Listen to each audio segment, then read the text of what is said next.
Hello, welcome to Willis Talks Cricket. Today I'm going to be doing my Bob Willis Trophy Round 1 Roundup, all the games that happened, all the results, all the standout performers, and what I thought of the games, because I watched an awful lot of it, because it was a very exciting round of fixtures. It was a very good show for the county game. So yeah, I'm just going to be going through the fixtures, talk about what I said, what I thought was going to happen, and the standout performers in those fixtures.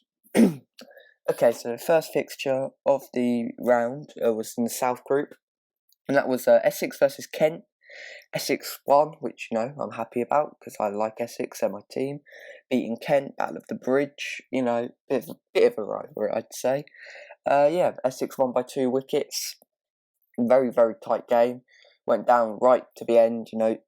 Kent steamrolled through our tail. Cook in that last innings was the only one who did that much, and Sam Cook came in and won the game for us.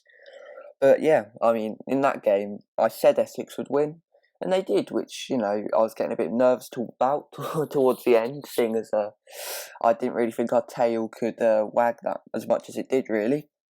But yeah, I thought, Kent made a huge first innings total.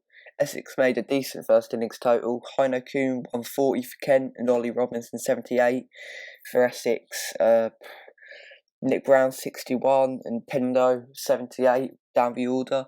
So, it was fairly evenly poised. They had a 90-odd run first innings lead, but then they came in and we bowled them out very quickly with the for 112 with the help of Simon Harmer, who took 4 for 35.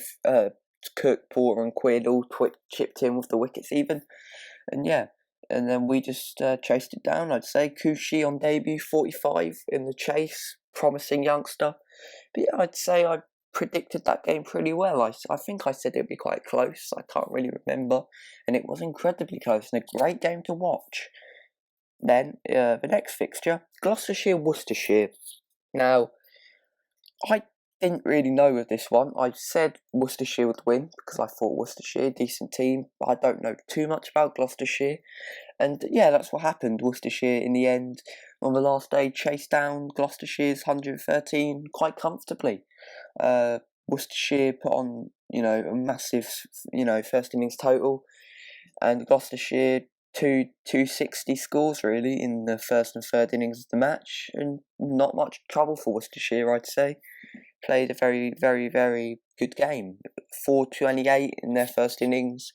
No one scored 100, surprisingly. D'Oliveira with a 91, but Jake Libby, he scored 71 25 in the match. A very good performance. And I don't know, their bowlers did. Morris did well for Worcestershire, and not many bowlers did that well for Gloucestershire. And yeah, Joe Leach, I think that is, took 4 as well in the second innings. So yeah, that's 2 out of 2 so far. Worcestershire won by 8 wickets, 2 out of 2. Feeling good. And then next game, Somerset Glamorgan, which was a really cool game. For Somerset, I don't mind Somerset, even though we were challenging for them last year with the title. But I like them because of the Overtons. And there's a bit of a meme about the Overtons. But jokes aside, they had a very good game, both taking fifers. Jamie Overton 548 in the second innings of the match against Glamorgan. Craig Overton 5 for 38, which is a very, very, very good performance. Tom Abel scored a century for captain's knock, really. I thought that was a decent innings. But yeah, Somerset did just put up 300 run totals, and Glamorgan even couldn't get anywhere close. They just batting completely failed them. They rely on Billy Root and Cook, I'd say, a lot. And yeah, they got duck in one in the first innings, Billy Root and Cook. But then they did okay in the second innings, but then Cook was the only one who did anything. So they definitely rely a lot on Cook and Root because they're probably their best 2 players, I'd say. And yeah, that's 3 out of 3. Once again, I predicted the Somerset win because Somerset, good team. Glamorgan, not so good team. And yeah, I'm 3 out of 3 so far, but I know I don't keep this up. And in Warwickshire, Northamptonshire, it was a very boring draw.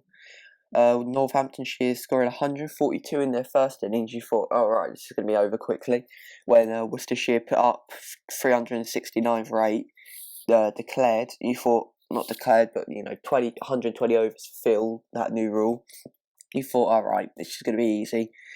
Ollie Stone bowled a very good spell of quick bowling in the first innings. You thought, well, this is going to be over very soon. And then, I should talk about the Warwickshire innings.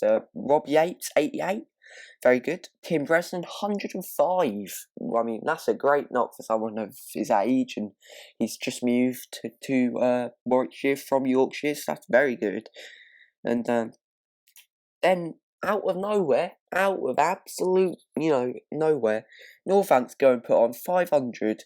Thurston got 96, Rossington with 135 off 399 balls, and then Proctor with 112, playing at 7, I think, which is a good knock.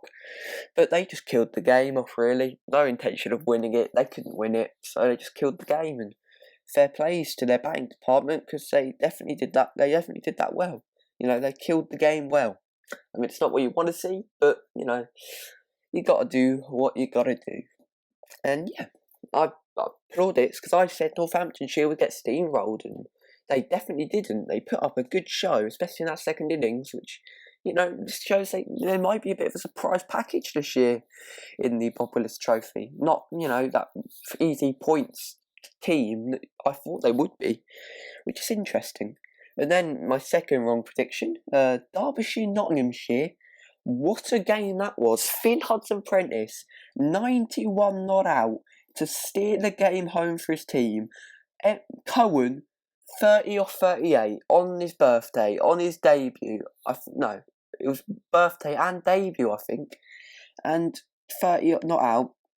And they just humiliated Nottingham.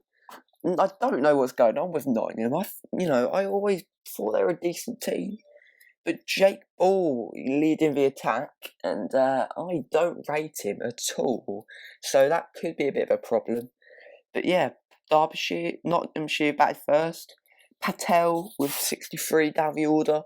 Hamid with twin 50s, which I'm very, very, very happy about. I think I said in my prediction video, I thought he was going to, have a bit of resurgence this year, and that's only good. Because now, if he gets back in form, and we know he's a decent player because he's done well for England, he could put some pressure on Sibley, and pressure on the openers is a good thing to have in terms of selection. So yeah, I really enjoyed that. And then, yeah, in the second innings, Derbyshire 239 all out, nothing special. Lewis Deploy, 130, he looks a very good player, Lewis Deploy. 130 not out. No, not out. Not out. 130, sorry. Jake Paul with 3 wickets, their standout wicket taker, I'd say. Or Everson took 3 as well. Then Nottinghamshire went out. Mead 52. We'd have liked to convert, obviously, but but yeah, Sammy Patel another 80. He did a good game of the bat. I don't think he's that good at the game of the ball. But yeah, not much to say about the Derbyshire bowling. A few freefers, but nothing special. And then Godalming 86 up the order, captain. Madsen 43, Critchley 35, Finn Hudson-Prentice 91 and 12 fours, batting at 7, and one Derbyshire the game, which is absolutely class, because I thought Derbyshire were a bit of a no-hope team. But Lewis Deploy looks good. Hudson-Prentice, I'm pretty sure picked up an injury, so couldn't bowl, but he bowled 11 overs, took 1 wicket, and then didn't bowl at all in the second innings. Had to have a runner in the first innings of batting. So I think that might be a bit of a problem. But he looks a decent young player, only 24. That's a superb knock. That's a very, very good knock, going down to the last ball of the game. And then a very less intense game, Durham, Yorkshire. A bit of rain on the first day, as it is always up north. And yeah, North Yorkshire basically steamrolled Durham, I'd say. Durham 103 all out. Graham Hart, the only player to score above 15. So and Code 4. I said Code was going to be a good player this year. He's going to take wickets, and he did. Yorkshire 199 all out, not as much as they want. David Milan 30, Brook 41, Cola Cadmore 41, and Code 28 as, wickets were kind of shared around. Chris Rushworth, very hard, I can't pronounce that name. Congrats on 500 test wickets, because that's a very good achievement, mate. That's class. 500 test wickets, and he's never played for England. It astounds me. It absolutely astounds me that he's got 500 test wickets at the average he has and never played for England. But there you go. And then Durham came back, they did okay. They put 266 up. Alex Lees with 100, which was, a good 100. Bedingham, 77. But then their tail collapsed. They got 4 ducks in a row. Eckersley, Coughlin, Rain and Potts all falling for ducks as their tail absolutely imploded in on itself, to be honest. And Ben Code bowling a lovely spell of 25 overs, no wickets, 12 maidens, none for 23, which that's a pretty decent spell. Very keeping it tight. That's ridiculous. No wickets, and then Yorkshire came out, had a bit of a wobble. Cola Cadmore, Live and Frayne all falling early. And then David Milan settled his ship with Henry Brook. 73 and 66 not out for the pairing. Rushworth with another 3-for as he took his 500 test wicket, not test wicket, first class wicket.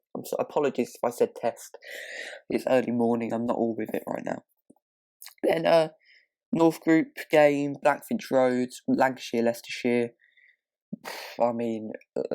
Good game. I said Leicestershire would lose. They won. Hassan Azad, the person I said, would come third in the run scorer list even. He scored a 50, I think. Yeah, he did. And he didn't bat in the second innings, because, that makes sense. As I speak it out. What are you on, Will? Lancashire, 3-2-2 in the first innings. Keaton Jennings, first wicket of the county championship. Who would have guessed? But no. No hundreds in the first innings. Dane Villas top scoring with 90. Croft 63 and Bohannon 44. Cahill didn't do that much. Lamb scored a nice 27. As Callum Parkinson played against his brother's team, which is interesting. He took 2-for, and the bowlers shared the wickets round really. Best ever T20 bowler Colin Ackerman 1 for 21. What a player. And then in the second innings, I thought Leicestershire, not very good. I don't rate Leicestershire really, in my predictions. I thought they'd probably come last in the group, I think I said. But yeah, they proved me wrong with a Sanazad 58 off 165 balls. Very, very Dom Sibley-esque. And then Ben Slater went out and scored 172 off 338 balls. 2050s, no 2050, oh come on Will, 24s, 2 6s, Colin Ackerman 94 run out, which is disappointing for him, and yeah, those were only really the 3 sorts of substance in the innings, so that's pretty class. Wickets once again shared around by the Lancashire attack, and then Lancashire came out, 2-3-6 all out, you thought he was headed for a draw, with Dane Villas, another 43. Alex Davies, another 54. Croft, 52 now. You thought, well, this game's out of their reach. It was the last day. They had to basically go out and slog. Mike fell for in that innings. Parkinson with a 3-for. Good spell of bowling by Parkinson. 30 runs off 25 overs. 14 maidens, which is brilliant for a spinner. Ackerman, another wicket. He's class. He's the best bowler since Muraliferin, and you can't change my mind. And then he went out and probably did something a bit better than that. Leicestershire basically sent out their, T20 openers, I'd say, and told them to slog for the hills, and slog they did. George Rhodes, 8 off 8. Is it George? It's Rhodes, 8 off 8. Slater, 25 off 23. Ackerman came in, a nice 178 championship strike rate, 73 off 41. Harry Dearden came in 33 off 18, and then Taylor finished it off, 6 off 4. as they chased down 150 in 15 overs. That's literally, it's just a T20. They just played a T20 game, and you come out the new ball, just have a massive hoik. I mean, bloody hell. And then, so I got that one wrong as well. So I'm pretty sure I've only got 3 right out of about the 6 we've done, the 7 we've done, which is less than the desirable 3. No, I've got 4 right out of 7. And then another one I got wrong. Middlesex v Surrey. Middlesex bowled out Surrey on the last day. Did very well. Nick Gubbins, the man of the match. He's not man of the match, but he stand-up performer. 192 in the first innings. Simpson with a 50, and that's the only other 50 score. He basically carried that innings. Gubbins, very good young player. He's still quite young, I think. Gubbins. I swear there were talks about him being the England team a few years ago, and he's done well here. And then Surrey came out, 282. Borthwick 92, Smith 80, Stoneman 45. Tim Murtaugh with a 5-foot, he's 85 and he's still churning out the wickets. What a player. I should probably have a look at the Surrey bowling as well. Ricky Clark 3-foot, and then they shared around the bowlers. They shared around the wickets. Bloody hell, what is it with me today? I can't speak. Bloody hell. Right, then, let's move on. Then Middlesex came out again. They declared the 248. Nick Gubbins with another 60, so it's only 250 runs in the match. Anderson with 51, and then Moriarty, Surrey spinner, with a 5 for 64, which is very good. Verdi was disappointing, I'd say, for someone of his stature, but very, and then Surrey came out. All they had to do, that last few hours, last few sessions, 123 all out. Smith, the only player to score. J. Smith, not S. Smith, 40 off 66. Patel, 44 off 82. As they basically collapsed and wickets were shared around. Tim Murtaugh, Miguel Cummins, better Cummins, Miguel. Walla Walita got a wicket. That's a name and a half to pronounce. I wouldn't like to be on comms for that one, and it's Walla Walita. Yeah, it's not that bad. Sussex, Hampshire, and I think in the end I was a bit on the fence at this one, and I said Hampshire, I believe, but I don't quite remember. But anyway, Sussex, Phil Salt, 68, twin 50s, George Garton, 54. Down the order, saved Sussex first innings as Ajit Dale, 10 overs, 3 maidens, 3 for 20 on debut when he's like 20, so that's a great debut for the young man. Mason Crane took 3 wickets, and Hampshire came out. Felix Organ and Weatherly kind of failed. The whole batting lineup just got 20s and 15s, and they got bowled out for 153. With Claydon and Ollie Robinson doing the bulk of the damage. George Garton doing quite well as well, the young left-arm quick bowler.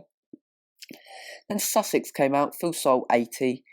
Harry, not much anything else, substance really, from any of the players. Crane and Organ picking up wickets. And then Hampshire came out, bowled out for 150. Once again, just 20-30 scores, no big scores. Ollie Robinson, the king of first-class cricket, another 5-foot. He's ridiculous. He is ridiculous. He is ridiculous, Ollie Robinson. So those are the matches. I got 4 out of 9 predictions correct, which I'd say is decent. I'd say for a game as fickle as cricket, if that sounds right in any way. But I think I really enjoyed watching those matches, and it's a great change, to see some really exciting first-class matches, which, sometimes you get, they scored 90, they scored 80, awful scores, and then, they won, they chased down 70 in the final innings, or, Northampton scored 20, and then, Hampshire came in, scored 858 declared. Hampshire chased it down. No, you know what I mean. It's good to see some tight games that, you know, give it a bit of, you know, not obviously county cricket will never be that popular because of what it is, but hopefully it means people will, maybe if they're cricket fans, they'll take notice to it a bit more. But yeah, I mean, as well, let's just ignore Ireland versus England. That never happened. I don't know what you're talking about. So yeah, see you next one. This has been a bit of a longer video. Tell me if you want me to basically, if I do another one for week 2, if you want me to make it a bit shorter. But yeah, thanks for watching. I doubt you've watched this far, but cheers, mate.